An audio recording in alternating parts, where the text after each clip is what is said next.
Welcome back to the Weekly Huddle YouTube channel. I'm your host Owen, and today we're going to be going over the prospect profile of Dalton Kincaid, tight end out of Utah.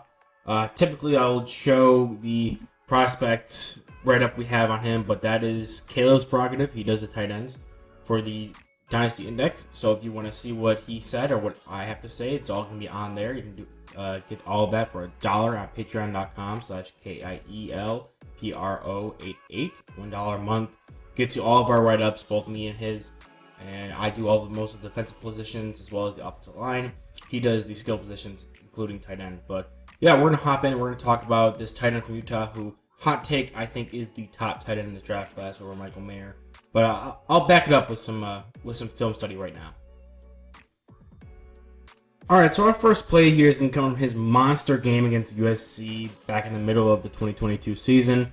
Kincaid's going to be lined up right here on the outside, and this is going to just be him running a crosser route, slows it down, slow plays it. As soon as he catches it, has a great conversion from receiver to runner, and really shows off some of that dynamic athletic ability he has, especially when he has the ball in his hands. I think it shows up both areas, whether or not he has the ball or he's in his route itself. But here is just a good one to show his speed post-catch, as well as some hard running he does after the catch. Picks up a lot of chunk yardage on a 3rd and 8, I believe this is, 3rd and 6. So he picks up the first down, slow plays it, so he knows that he's not capped right here, so he's going to run through it. He does a really good job. He has really good chemistry with this quarterback as well. I think that's going to be something he can build upon at the NFL level. But he comes across on this crosser, has no one capping him, so he can run through it, runs to the ball, turns it upfield, and it's just a smooth transition. Shows off some good athleticism. I thought this would be a good play to start out with, really show his athletic ability, as well as some of that more nuanced receiving stuff, whether or not to sit down on a crosser, and again, more of his ability to turn into a run after catch guy, which is one of his better traits, which is with the ball in his hands after the catch point. On our next play, he's going to be here on the right side. You'll be able to spot him a lot just because of that towel he has, which is a skill actually. Quick little tip here is a skill I learned when I was trying out to work for PFF. They always taught us to look for specific things they're wearing so that way you can locate them a bit easier instead of trying to look for like a number or like their presence or something like that, like where they are lined up. You find what they look like, skin color, attire they're wearing, the style of pads they have on. You'd be able to identify them quickly. But yeah, we have him on the right side of the line here, and this is going to be a run play. The biggest knock on his game right now is probably that his run blocking, especially within the box, is kind of subpar. And this play, I think, is one where it shows a good possibility for what he can do at the NFL level when he's matched up against smaller defenders like a linebacker here. He's able to come down and seal the block. Now, they crash inside a little bit, which makes it easier.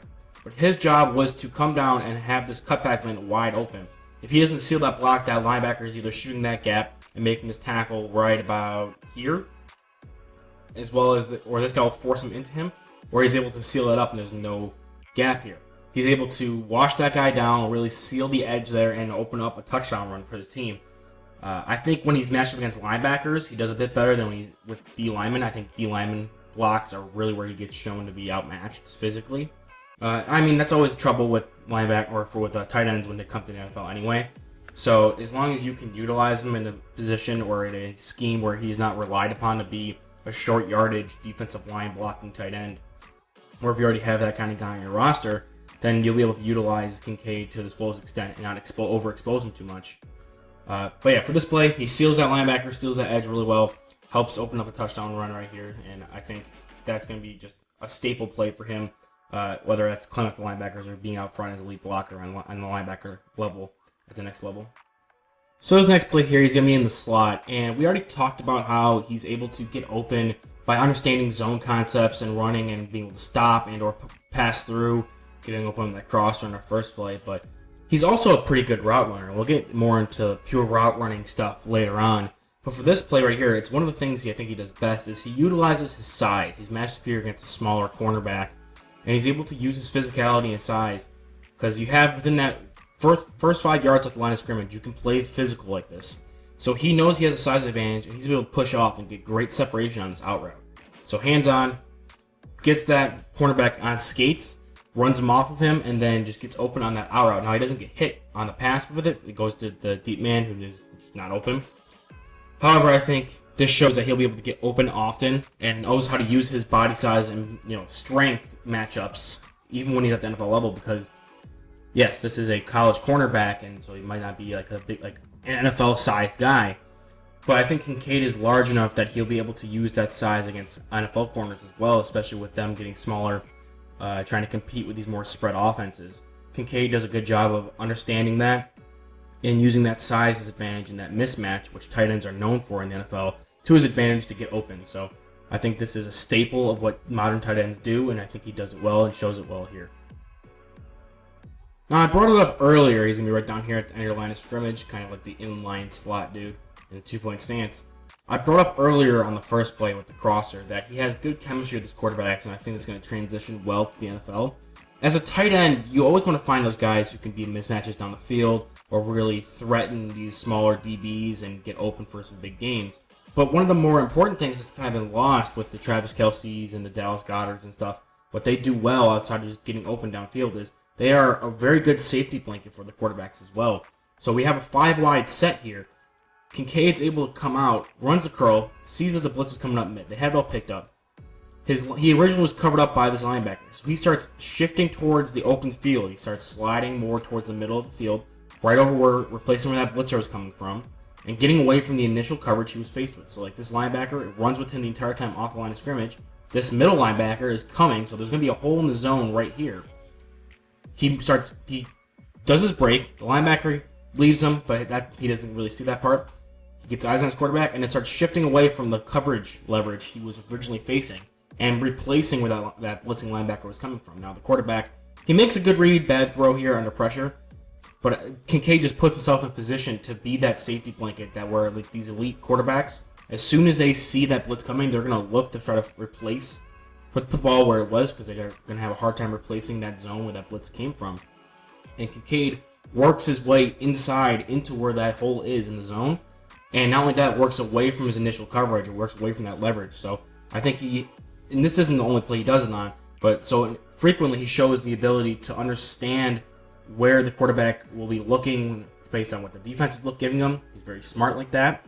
And he does a good job of working his way away from coverage. And like some of these linebackers, they're so set in wanting to be in their own zone and not moving away from their zones that when Kincaid starts to drift out of it after initially running in it, they don't follow him, and he can get open as that kind of check down option more frequently than other tight ends will, who are just looking to get to their landmarks and then hopefully the ball is there when they get there. Here's a quick one I just want to throw in to add more to his run blocking profile, because I know about a lot of the overviews are going to be very vague about how he's not a great blocker, can't hold with power, but he is still a smart player. So this D lineman comes over, or this linebacker regardless, shoots his gap, he just keeps his feet running, shows good foot technique to really drive down and bury that guy. Tries to shoot the gap, buries him, and even if the running back kept the ball here, or was given the ball here, he would have had a touchdown because he buried that D lineman. Now, the linebacker would have been over, and that would have been a one-on-one. The running back would have had a win. But I'm just showing that he shows good footwork here, good understanding that this guy is shooting. I need to collapse this down and bury him, and he does. Shows some good physicality, and would have been a key block for the running back touchdown. And the quarterback keeper just makes it even more exaggerative that this was a good play overall by the offense. But I think this is a good overall, a good play by him in run blocking, despite it not looking like a win initially, because he does get beat out of his stance. But can't expect him to win every single time out of his stance. So he gets beat across his face, but doesn't give up on the play. He runs his feet and buries the guy. Overall, just a decent to good run blocking play here. Now, I hate to run this play without having the replay that shows the actual catch being performed, but I think this is a great play to show for him. He's here in the slot. He's going to be going up and getting vertical down the sideline, using that speed to go downfield, and just the great concentration to catch the ball outside of his frame and get that 1 foot down. This doesn't look like a catch, and they initially ruled it an incompletion, but the next play you'll see they're at the yard line he touched down at. So this is confirmably a catch, which is just insane. It's a great extension, uses his length really well. And I think overall he has good hands, and he catches the ball with his hands a lot, doesn't let it get into his body. So you're going to get some insane catches like this and some insane body control to come down and secure it in bounds. But overall, I think his hands are good in general for even more mundane catches. But I just wanted to highlight this crazy catch that I don't really see many people have cut-ups of or anything like that. But I was so impressed. I was going to give him props for this when I thought it was incomplete. I was like, oh, he gets up there, gets vertical, comes down with the catch, just couldn't get a foot in bounds. it was a good play by the defender who capped over the top of it. Can't really argue with that. But then the next play I realized was at the line where he caught it, and I'm like, oh my god, he got that footed. That's insane. So I had to highlight this just because, one, it's a good play regardless, but two, the fact that it's a catch makes it above and beyond that into like an elite play, an elite downfield receiving play. So like he's going full speed up the sideline. Yes, the safety has him capped. Maybe it wasn't the best ball to throw, but he wins in this one-on-one situation where he goes up high, points the ball, and comes down with the 50-50 ball on the sideline, falling backwards. I think this is just a phenomenal catch. Shows off his good hands, his good downfield speed, and just the ability to win in those contested catch situations, which you want from your tight end who has that size advantage over these smaller DBs. Now, in his next play, he's used as a sniffer tight end a lot. What sniffer, if you guys don't know, is when you're the tight end that's off the line, you're not down in the three-point stance, you're sniffing the backside of either another tight end here or the offensive tackle, as you see. It's kind of a gross name title for the position, but it's football. There's a lot of smells, I guess, so sniffer makes sense. But I was talking up his blocking a lot for 2 plays in this review already, and I talked about his receiving prowess, which is what he's going to be known for initially in the NFL.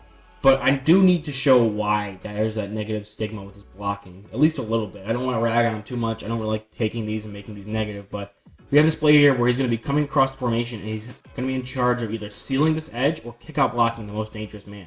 He identifies it as this guy. The quarterback keeps it. It's a 4th and 2, key down in distance, late third quarter, 1-score game. He needs to either seal this and have the quarterback go one-on-one with this corner, or kick this corner out and give the quarterback a path to the outside. He whiffs the block in the corner, allowing the corner to get a hit on his leg, and then that linebacker to also get a second hit on his quarterback. So he went for probably the better of the 2 options and still whiffed the block. So the quarterback picks up the 4th down, like he gets the yardage, but like no help from Dalton. Like he misses the block. This guy, the guy who's supposed to be blocking, the one of 2 dudes he could have chose to block, he blocked and missed it bad enough to this guy was able to wrap up a leg.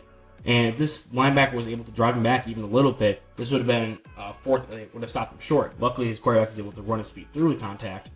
But it was just a really bad block. You'd think he'd be better because it's a smaller dude. He does block better against smaller guys. But on this play, he just reacts a little too slow, I think, and just doesn't get a good enough block on him, forcing his quarterback to make the hero play as opposed to being able to make a considerably easier conversion, a crucial situation. And just to give him kind of a make-up play here, he's going to be at the end of the line of scrimmage. He's going to be blocking this DB. And you know what? Even if he doesn't have the best strength or is able to blow back guys, he does put a lot of effort into blocking. I can't knock him for that. So here he gets a good initial punch on the DB. DB tries to run laterally with him. There's this backside linebacker. As soon as the linebacker misses, the running back's able to cut it upfield because Kincaid keeps with this block and forces him to go laterally, pushes him to the sideline. Eventually gets the pancake here. If he would have blocked him here and then just stopped or just gave up, let the guy go upfield, this is probably a tackle for loss, or because the DB either forces the running back inside to the backside linebacker, or linebacker attacking from the backside, or the DB makes a tackle himself. Instead, Kincaid keeps up laterally, keeps the blocking going, and allows the receiver to cut it upfield and get the cutback to get some positive yardage, as opposed to if he just didn't give all his all on that blocking effort, then it wouldn't have mattered much. He was the most important blocker on this play, and he does his job good enough to be able to help them get a first down. Alright, this is going to be our last play for this game against USC. He's here as a sniffer on the left-hand side. And this is going to be something I think he's going to be utilized a lot in the NFL for. We already talked about his run-after-catch ability, his transition from receiver to runner, and just overall good athlete he is at the position. But here he's going to be coming across formation. Now, we've seen him do that for the lead block a couple times now. Come across formation, leaks into the flat, and then they get him the ball in a 3rd and short situation, allowing him to make a play upfield after the catch. I think, similar to guys like Travis Kelce and those other kind of move tight ends who are not traditional inline blockers, but are good receivers, are good athletes, he might be able to fit right into that kind of position or those kind of plays where he's asked to come across formation and get the ball in space and make a play. So right here, they needed the first down. He comes off, gets in the flat, and then makes a great play after the catch to get the first down, showing off that athleticism. Alright, now we're going to have his game against Oregon this year. Oregon. Someone told me how to pronounce it once when I did the Jonathan Stewart video, and I still don't know how to really say it. Oregon. I'm going to say Oregon. So here he is as a sniffer again, and we just talked about how he was able to leak across the formation and then get out into the flat. Well, this time he comes across the formation again, except this time it's more of a running play. So now you can kind of disguise that with him as a player at the next level. If you want to throw a lot of those plays where he's asked to be the leak out man into the flat, you can do that, as well as get him out into elite blocking situation like this, and they both look the same because he's doing the same motion. So here he gets out in front of the running back, and he's able to take on this corner and seal the edge, so that way he's able to turn upfield and get up that boundary, get the first down. So without this block, he's probably tackled around like 5-yard gain. With this good block here, even though it doesn't look technically fine, he doesn't drag him out of bounds, he still doesn't get much push. He stops him enough, it takes him up enough that the running back's able to turn the corner and get upfield. Get about like a good solid 15, 17-yard gain here. So it's just a good block out in space. He does a lot better in space and against smaller defenders than he does in the box, which is kind of typical of these guys who are more receiving-based tight ends in college. Even guys who are more blocking tight ends in college need that time to transition to in-box blocking. So if he's utilized like this move tight end a lot more early on in his career while you build up his confidence and strength inside the box, I think he'll have some good success like he shows here on this play at the NFL level. Now, I talked about his good hands on that ridiculous catch against USC a couple minutes ago, but he's going to be right down here in the slot. He's going to run on this slant, and this is going to be another opportunity to show some different kinds of good hands. You wouldn't really anticipate that from this play because he does double clutch it, but the ball is behind him. He's able to catch it with his hands, not use his body. Secure it and hold on through the contact. So he basically just secures it as he gets hit by the safety over the middle, and he's still able to hold on and get the first down. So even though it's not like that insane catch I showed you where it shows like the top end of his hands to give you those like highlight reel catches, when he's coming across the middle like this, even when he doesn't get the initial catch, he can stay focused, not drop the ball, doesn't have any drops or egregious ones anyway on tape, besides like maybe one or two that you're not expected to catch everything. So I think his hands are good. He shows good concentration here, shows good ability to catch through contact, and just make an adjustment to a ball that's a little off target. I mean, the ball was placed where it was because he was going over the middle to try to fit between the linebacker and the safety. So if you're gonna see those kind of throws at the NFL level, even if you have to double clutch it, as long as you secure that catch, that's good in my book. So I mean, I'd like to see it more smoothly, but he completes it even through contact. So usually those double clutches usually get knocked out during contact. So I think this is a solid play for him, even though maybe it's not perfect. I think it shows good hands, good situational hands, good concentration on catches, as well as good play through contact. Here he is again as the sniffer on the play side this time, as the sweep's going to come through, and he's going to have another great block on a smaller defender on the cornerback there. Seals the edge, helps his touchdown get scored, has just great hands there, great power too. I think against corners is really where he shows out with his strength, because we've shown in the past with his route running, he's able to show off that difference in size and the mismatch ability he has to get open in short areas, but he also uses that a lot when he's out in front and being a lead blocker in the open space. So I think this shows not only do you have to let him build up that momentum and scheme him up to be a lead blocker, he can just come off the line and be a good blocker out front. And now this is twice on crucial plays out in the open field, out near the boundary he's made to allow his running back to turn the corner and get a touchdown here. So I think that's where he's going to do most of his work, comboing up to linebackers and being a guy to take over or replace for a D end, something like that. I don't think he's going to do a great job there, but early on in his career at least, he's going to be good when it comes to asking him to go out there, because he has good movement skills and he has the size mismatch, go out there and block corners in the open field. This is just another example of that without the whole motion added onto it.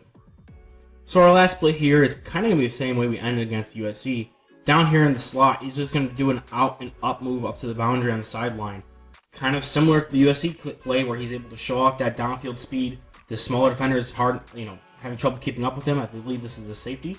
And he goes up there, gets his hands up, comes down with the ball in his hands in a contested catch situation. However, this time he doesn't get the toe taps down, but he does draw the defensive pass interference. So I think this just shows again that he can be utilized as a downfield threat, as well as being that short area guy, which we've shown with the chemistry and the short area route running and things like that.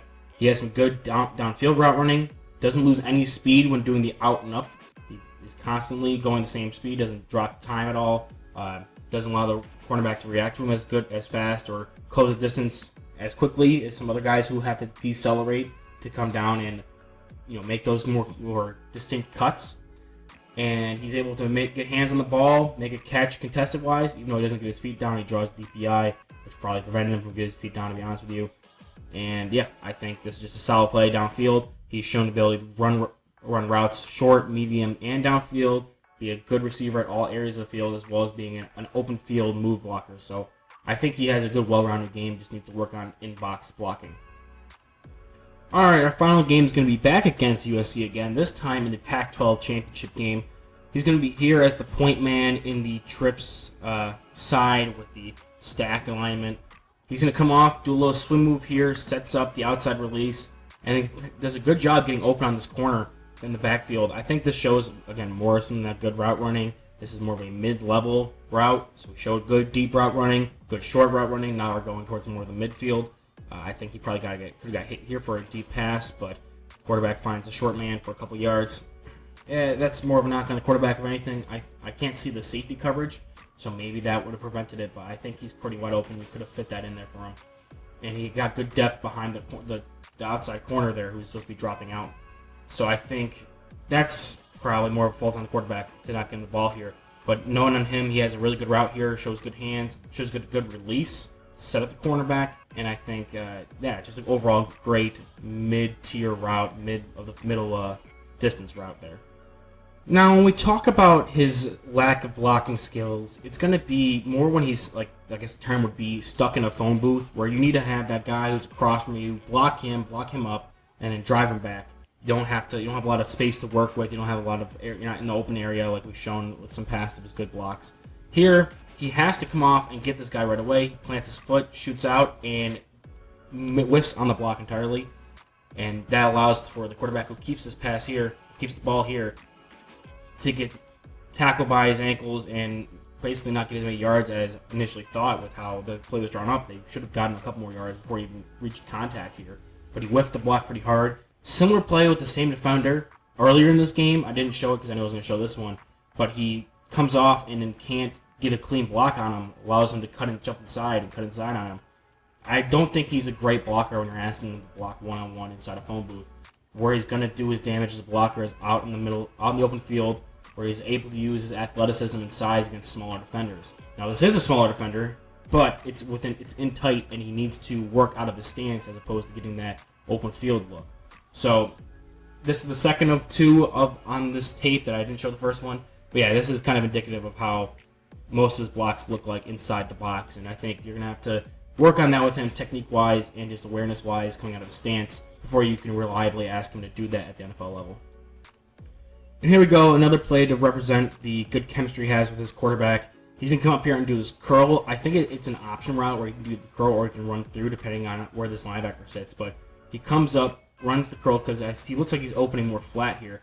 This linebacker comes down to attack here. Also, you got a guy on the side of the field. So he just sits down at the hash, and the quarterback gets the ball to him right away. They both identify that, yes, he's going to have to sit down on this route, get the ball right to the landmark where he should be sitting down, and he has a good, hard runner for the catch here. Pick up the first down through contact for like a nice 3, 4, 5 yards after he meets the initial tackler. So, from what I can tell in this play, it was an option route where he decided to stop, throttle down, and make the good choice of not continuing to run through his route. Quarterback also makes that, recognition and puts the ball where he knows his tight end should be coming down. They're on the same page. Gets the ball, turns upfield, and just has some hard running to pick up that first down in a good 2-minute situation here in the end of the half.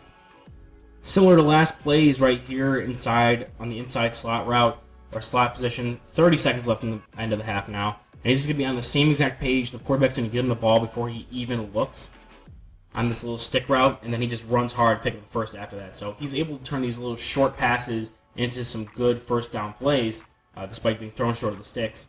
On 3rd and 10, no less, so he needed to pick this up.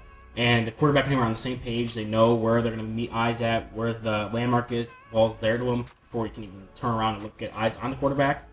It's already out to him. I think they have great chemistry. I think he can be one of those guys who can build a great chemistry with any of the quarterbacks he plays with. And yeah, he just plays hard after the catch. Good transition from receiver to runner right there. It doesn't take a little second to pause. He immediately starts turning upfield and getting extra yardage after catching the ball. Doesn't have to overthink it. Good hands, able to secure it. And, some guys who, bobble catches or do a lot of body catches, they need to take a second to make sure they have the ball caught before they can start running. Otherwise they'll drop it. They're not focusing on the catch as much. He's more of a natural receiver. so he's able to catch the ball with his hands, be confident he has it, tuck it, and start running almost instantaneously. So good chemistry, good short route, and a good run after the catch to pick up a clutch third down conversion within the 2-minute drill. And our last play is going to be another passing down, where he's going to be lined up here. You can't really see him behind the left tackle, but he's down in a 3-point stance. He's going to come out of his stance here, firing out pretty quickly. Nice little swim to set up the DB, gets him off balance. It gets early separation on this deep post or deep corner route to that sideline. I think the quarterback gets that out a little late. He should get it out probably right there. He's got some good separation after getting the quarterback or the cornerback to be a little disoriented and off balance. He's got some good separation there.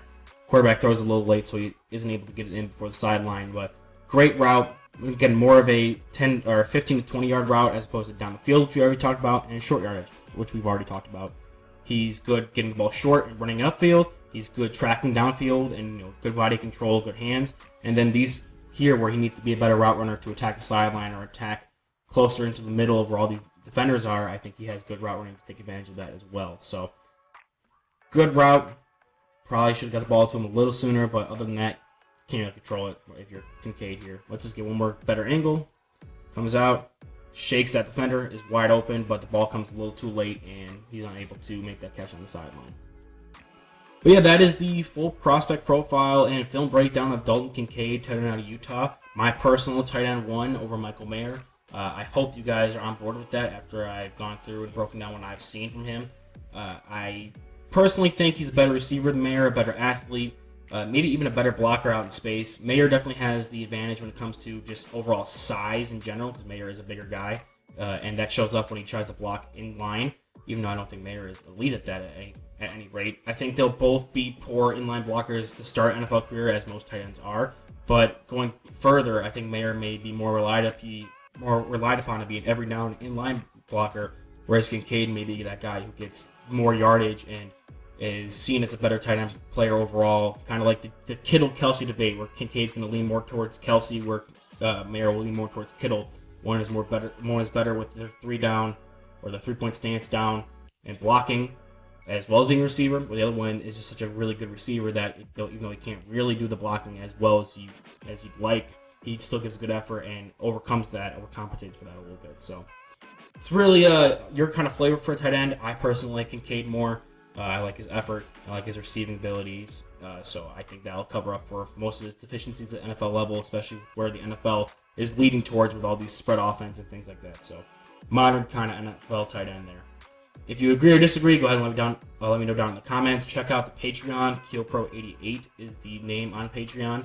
So it's patreon.com/KeelPro88, KIELPRO88. As well as I'm writing articles and draft prospect profiles for Defiant Takes Football, which you can find at defianttakesfootball.com. Every click helps me out with just reading those. Those are going to be more of a player-specific and ability-specific write-ups. So if you want to see some of those things for free, you can go check this out at defianttakesfootball.com.